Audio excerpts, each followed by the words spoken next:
రాలేదని, లేకపోతే ఇండ్లు కట్టట్లేరని, సన్న బియ్యం ఇవ్వట్లేరని, ఉచిత బస్సు కావట్లేదని అని నిరూపించగలుగుతారా? ఇదే సిగ్గు లేకుండా హరీష్ రావు ఛాలెంజ్ చేసే కదా, నీకు దమ్ముంటే రుణమాఫీ చేయమని చెప్పి 21,000 కోట్ల రూపాయలు రుణమాఫీ చేస్తే, రుణమాఫీ చేయలేదు నేను వస్తా అని చెప్పిన ఈ సన్నాసి ఇలా ఒక రైతు సమాజానికే దాదాపుగా 2 లక్షల కోట్ల రూపాయలు, ఇప్పుడు 1,40,00,000 మెట్రిక్ టన్నుల వరి ధాన్యంలో దాదాపు 90 లక్షల మెట్రిక్ టన్నుల వరకు ఈరోజు కొనుగోలు చేసాం. మీ బతుకులో ఎప్పుడైనా ఒరేస్తే ఊరన్న దరిద్రులారా మీకు ఇంకా ఏ నైతిక హక్కు ఉన్నది? ఒకవైపు రైతు రుణమాఫీ చేస్తూనే ఉంటివి, మరి ఇంకొక వైపు రైతు భరోసా ఇవ్వాల్సి వస్తూనే ఉండే. ఇప్పుడే చెప్పిండ్రు కదా కృష్ణారావు గారు, 72,000 కోట్ల పై చిలుకు దాదాపు, అంటే 75,000 దగ్గరకు మీరు చేసిన అప్పులకు, మీరు చేసిన వాటికి మేము ఎలా వడ్డీలు కట్టాల్సిన స్థితి వచ్చే. తగుదునమ్మా అని చెప్పి ఇప్పుడు దీంట్లో చూస్తున్నా పింక్ కలర్లో పెట్టేసి ఏం చెప్తుండో వానికి అర్థం కావట్లేదు కేటీఆర్. ఏంద్ర నీ పవర్ పాయింట్ ప్రజెంటేషన్ దరిద్రుడా, ఏంది చెప్పు, నీకు అర్థమవుతుందా? కనీసం తలకాయ ఉందా నీకేమన్నా? ముఖ్యమంత్రిని ఇష్టం వచ్చినట్టు మాట్లాడే పరిస్థితి వస్తే ఖబర్దార్, నీ అయ్య నుంచి మొదలు పెడితే నీ కింది వరకు కూడా ఒక్కొక్కరిని మరి చీల్చి చెండాడే ప్రయత్నం చేస్తాం. పనికిరాని మాటలన్నీ మాట్లాడుకుంటా నువ్వు ఒక మనిషి, నీకు ఒక రాజకీయం. ప్రతిపక్ష నాయకుడు లేడేంది అని అంటే రాడు అని అంటారు. అసలు నేను అంటున్నా ఈరోజు మళ్ళీ తెలంగాణ సెంటిమెంట్కి మేమే బాధ్యులం అంటారు కదా, మీ బతుకు భారత రాష్ట్ర సమితి ఎందుకు మారింది? మళ్ళీ తెలంగాణ సెంటిమెంట్, ఎవడొచ్చి ఇక్కడ కొట్లాడినా సరే, వాడొచ్చి కొట్లాడినా, వీడొచ్చి కొట్లాడినా వీడు ఉండడు, మళ్ళీ మేమే కొట్లాడాలి. భారత రాష్ట్ర సమితి అని గుణాత్మకమైన మార్పు అని చెప్పి దేశవ్యాప్తంగా మేము విస్తరించాలని పోతిరి, ప్రజలు బండకేసి బాధంగానే మళ్ళీ వెనకకి వచ్చేసి అలా మేము తెలంగాణ అంటుంటారు.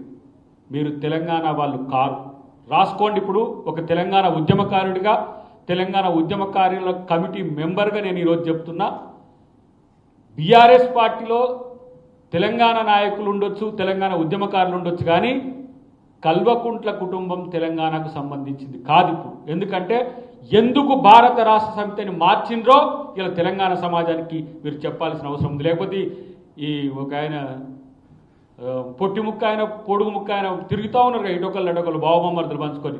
భారత రాష్ట్ర సమితి అని పెట్టుకున్నందుకు మీరు ముక్కు నేలకు రాయండి. తెలంగాణ ప్రజలకు నమ్మించి ద్రోహం చేసిన ద్రోహులు మీరు. తెలంగాణ రాజకీయాల్లో మీరు ఇలా వచ్చేసి మళ్ళీ ముఖ్యమంత్రి అది చేయలేదు, ముఖ్యమంత్రి ఇది చేయలేదని ఎన్నిసార్లు చెప్పినా మీ గాయలు పడుతున్నామని మమ్మల్ని అంటున్నారు జనం. నేనంటున్నా ఇలాంటి పిచ్చివాగుళ్ళు బంద్ చేసుకుంటే మంచిదని చెప్పి హెచ్చరిస్తున్నాం. ఏం చేస్తారు? ఒక ఆయన అన్నాడు, సార్ వాళ్ళు అట్నే మాట్లాడుతుంటారు, వాళ్ళు ప్రాపగండా చేస్తుంటారు, వాళ్ళు మాట్లాడుకుంటూ పోతా ఉంటే మీరు సమాధానం రావాల్సి వస్తుంది అని అంటే, ఒక దశ దాటినాక పిచ్చోడు అని తెలిసేసినాక ప్రజలు ఎట్లా చూస్తారు? మొదటి పిచ్చోడు కేటీఆర్ అయితే పోటీ పడుతున్నాడు మనోడు హరీష్ రావు. బీఆర్ఎస్ పార్టీని పిచ్చోళ్ళ సంఘం చేయకుర్రా నాయన. ఒకరోజు ఆ పార్టీలో తెలంగాణకు కొట్లాడిన వాళ్ళు ఉన్నారు, వాళ్ళు మీరు అవకాశాలు ఇవ్వకపోవచ్చు కాక, కానీ మీ కుటుంబం కోసం మొత్తం తెలంగాణను నాశనం చేస్తే మిమ్మల్ని బండకేసి బాధితే ఇప్పుడు మేము తెలంగాణను కూడా తిరుగుతున్న పరిస్థితి వచ్చింది మీకు.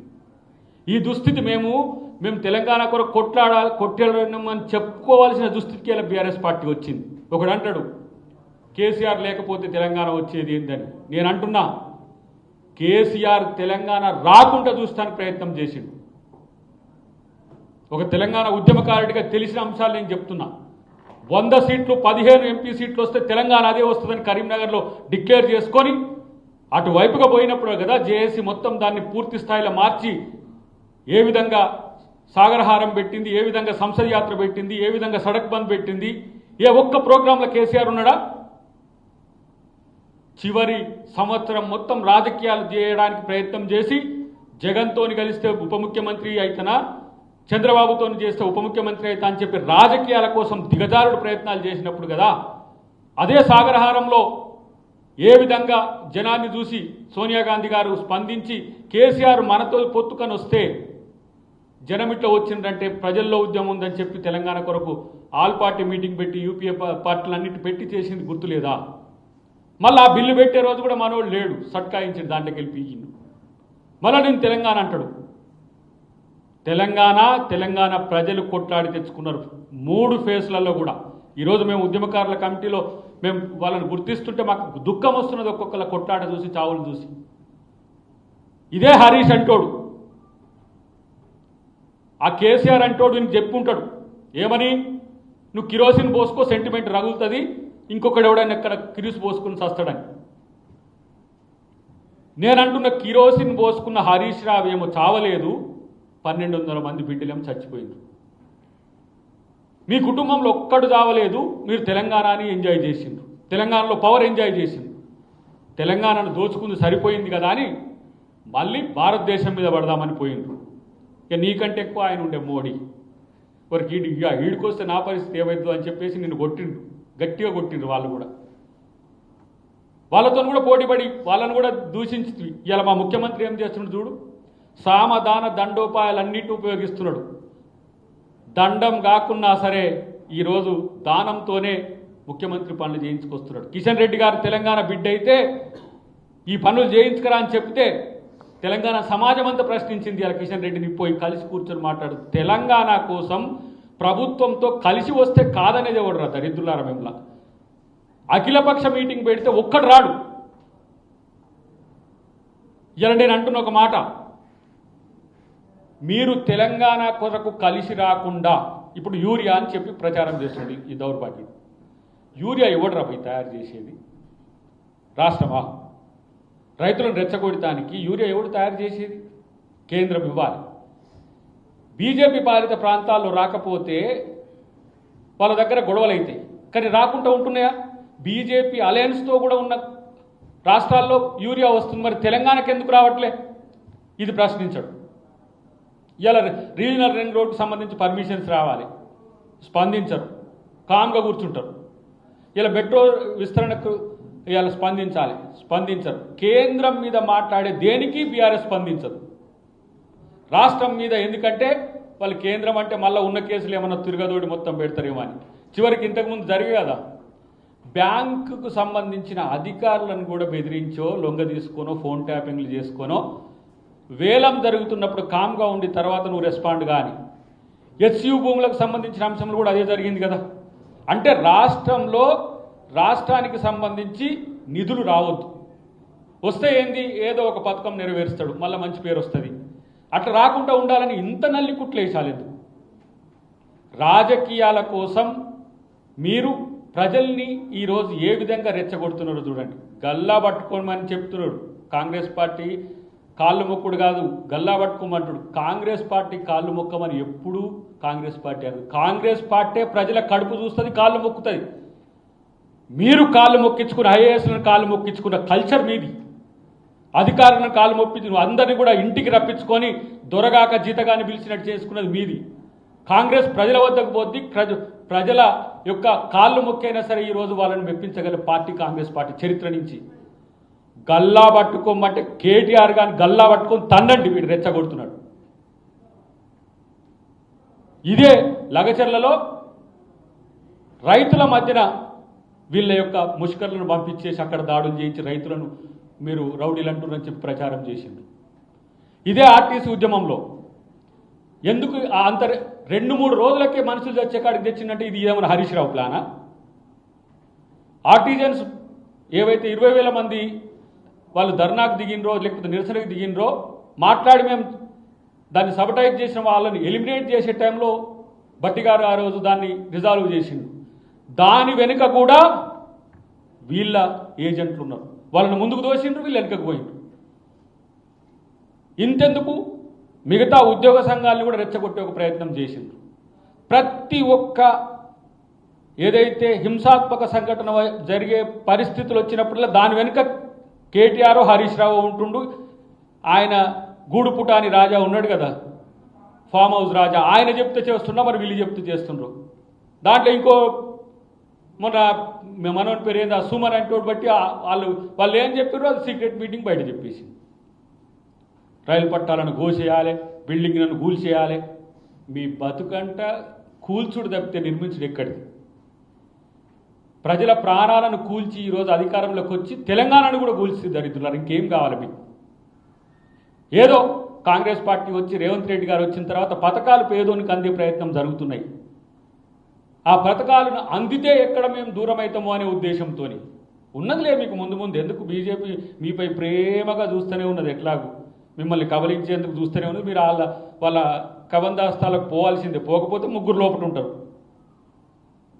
మేము ప్రతిసారి అంటున్నాం, దొంగతనం చేసినోడు లోపల ఉండాలి కానీ బయట తిరిగి ఎచ్చులు కొడతా ఉంటే ఏంటని మా ముఖ్యమంత్రి గారితో అంటూ ఉంటాం. కానీ చట్టం తన పని తాను చేసుకుపోవాలని చెప్తుంటాడు.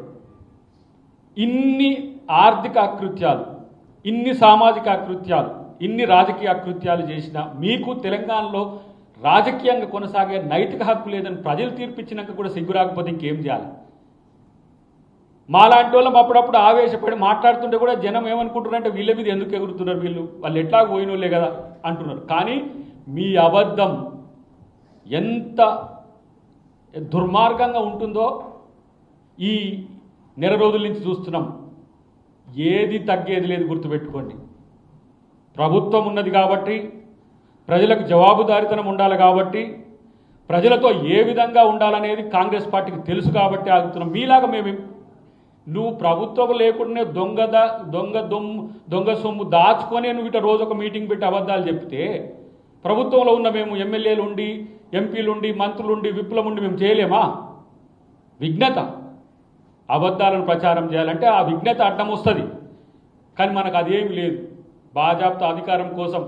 అందుకని నేను అంటున్నా, దాచుకొని దోచుకున్న డబ్బుతో రోజుకో మీటింగ్ పెడితే కాదు కేటీఆర్, హరీష్ రావు.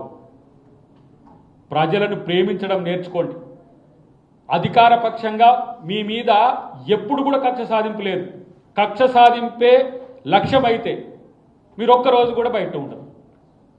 అన్ని అకృత్యాలు, నేరాలు, ఘోరాలు చేసింది. మమ్మల్ని పెట్టింది కదా అందరినీ జైల్లో ఉత్త పుణ్యానికి. మేము మీలాగా సిగ్గులత లేకుండా చేయగలుగుతామా? మా ముఖ్యమంత్రి గారికి ఎంత ఆవేశం ఉన్నా ఓపిక ఎక్కడి నుంచి వచ్చిందో కానీ మీ పట్ల అంత ఓపికతో ఉంటున్నాడు. కానీ అది ఓపిక, సహనం, చేతగానితనం అనుకుంటే ఖబర్దార్. కేసీఆర్ నీకు కూడా చెప్తున్నా, ఇంట్లో వండుకున్నాను నేను. ఈ ఇద్దరు దొంగల్ని ఇట్లా బయటపెట్టి అబద్ధాలు ప్రచారం చేసే ప్రయత్నం మానుకో. లేకపోతే రేపటి రోజున ఏ రకమైన పరిస్థితులు ఉంటో నువ్వే తెలుసుకుంటూ చూసుకోమని. రెచ్చగొడితే అంతకంటే ఎక్కువ మూల్యం చెల్లించుకోవాల్సిన బాధ్యత ఉంటుంది. కేటీఆర్, హరీష్ రావు ప్రత్యక్షంగా చెప్తున్నా నేను. ఏదో ఉద్యమ కాలంలో ఇల్లు మాతో కలిసి పనిచేసిరని ఒక జాలి, అరే మీరు జైల్లో పెట్టినా మిమ్మల్ని ప్రేమిస్తూనే ఉన్నాం హౌలగాళ్ళారా. కనీసము రాజకీయం చేయండి. ఇది రాజకీయం అనుకోకండి. రెచ్చగొట్టి, ప్రజల్ని రెచ్చగొట్టి, వర్గాలను రెచ్చగొట్టి, వైషమ్యాలను రెచ్చగొట్టి ఇన్ని రకాల డ్రామాలు అక్కర్లేవు. ప్రజలకు నిజాయితీగా మీరు ప్రజల సమస్యల మీద కొట్టాడంటే ప్రజలు హర్షిస్తారు. భవిష్యత్తులో నేను అంటున్న మీ యొక్క స్పీడ్ని నేను గమనిస్తున్నా కదా. మీరు ఎట్లా వచ్చి సర్ అనే మీటింగ్లతోని ఏ రాజకీయాలు మాట్లాడుతున్నారు? హౌలా ఓట్లు పోయినోని గురించి మాట్లాడాలి, ఓట్లు పోకూడదని మాట్లాడాలి, ఓట్లు ఎట్లా చేసుకోవాలని మాట్లాడాలి. 2-3 నిమిషాలు అది మాట్లాడతారు, ఇక కథం వచ్చేస్తారు డైరెక్ట్గా రేవంత్ రెడ్డి. రాత్రి కళలో కూడా వచ్చి ఇబ్బంది పెడుతుండా, వదులుతలే. సర్రు మనం హో అని ప్రకాష్ రాజ్ సినిమాలు సినిమాలు అన్నట్టు సర్రును లేచి ఒకటేసారి పవర్ పోయిందంటారా? పవర్ పోయి పరేషాన్లో ఉన్న దరిద్రులారా, పవర్ కోసం ఇది కాదు పద్ధతి. రోడ్లు ఎక్కినాం, జైల్లో పాలు పోయినాం, హౌస్ అరెస్ట్లు అయినాం, పాదయాత్రలు చేసిన మా నాయకులు.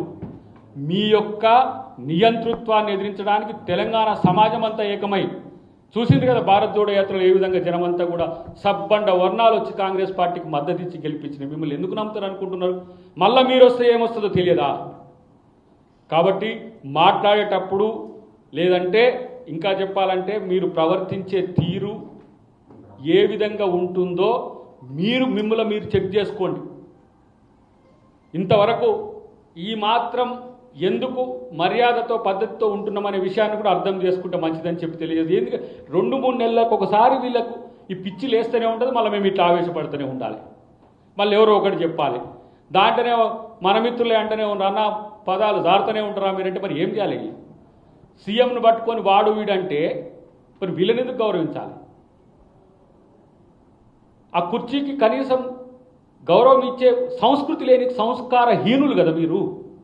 మీతో మర్యాదగా మాట్లాడితే మీ భాష అర్థం కాదు అది, ఎందుకంటే మౌనం మీ భాష, మర్యాద మీ భాష కాదు. కాబట్టి ఇలాంటి మాటలు భవిష్యత్తులో మీకు రాకుండా చూడాల్సిన అవసరం ఉంది. ప్రతి ఒక్కళ్ళు ఈ భాషను మాట్లాడలేని వాళ్ళు ఎవరూ లేరు. కానీ ఇష్టం వచ్చినట్టుగా ముఖ్యమంత్రిని క్యాబినెట్ను పట్టుకొని ఎట్లా పడితే అట్లా మాట్లాడితే ఖబర్దార్ మీకు కూడా అదే స్థాయిలో మీకు రిటర్న్ ఉంటుందని చెప్పి తెలియజేస్తుంది. రమ్మను ఇక ఏదో ఒక ఏడుకి వస్తుంది. ఇదంతా పాత డైలాగే బ్రదర్. ఎక్కడికి వస్తారో నేను చెప్పిన హరీష్ రావు బీఆర్ఎస్ పార్టీ తీసుకొస్తాం, లేకపోతే మా దాడికి రా, లేకపోతే ఇక్కడికి రా అన్నాం. వాళ్ళు రారు. వాళ్ళు చూస్తే ప్రచారం చేసుకుంటే వెళ్ళిపోవడమే తప్పితే వాళ్ళు ఏం చేయరు. ఒతే పిరికి సన్నాసులు వాళ్ళు ఏడికి రాలేరు. ఒకనే కాడిపోయి ఆ ప్రెస్ మీట్లో సోటకాయ కాడ ముచ్చట చెప్పినట్టు చెప్తా ఉంటారు అంతేగాని ఈడికి రా, ఏడికి అసెంబ్లీలో చర్చించమంటే తుర్రుమని పారిపోతారు. అసెంబ్లీలో చర్చించడం చేత కాదా? ప్రజా సంఘాలు లేకపోతే పౌర సమాజం అంటే వస్తాం, కానీ రాజకీయ పక్షం ఉండి అసెంబ్లీ ఉండి రమ్మంటే రాని వాళ్ళను చేతకాని వాళ్ళను మనం ఇంక ఎంతసేపు నువ్వు రా అంటే కూడా ఏడుకొస్తారు. ఆయన ఆయనే ఉంటాడు. రమ్మని ఆయన్ని రమ్మని పంపిద్దాం.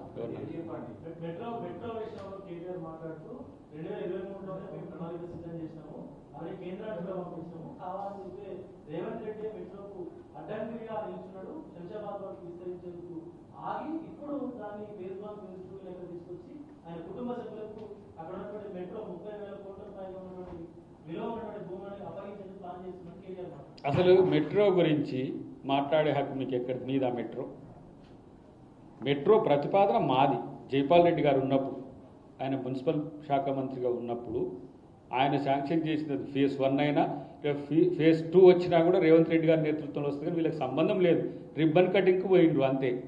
అంతకు మిక్కిలి ఏం లేదు. వాళ్ళకి మాట్లాడే వాళ్ళు ఎక్కడి నుంచి ఇచ్చిండ్రు బ్రదర్?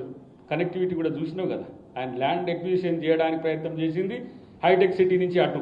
కాబట్టి మెట్రో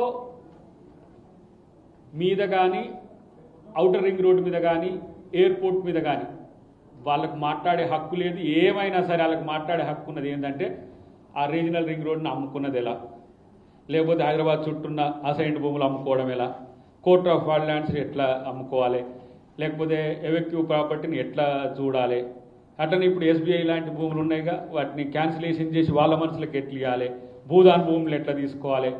వాళ్ళ 10 సంవత్సరాల కాల పాటు చేసింది మొత్తం కూడా తెలంగాణను దోచుకోవడం తప్పితే వాళ్ళు ఇంకో ప్రణాళిక లేదు. వాళ్ళు దోచుకునే పద్ధతి వాళ్ళది. మేము అభివృద్ధి చేసే సంక్షేమం వైపు నెట్టే బాధ్యత మాది. Thank you.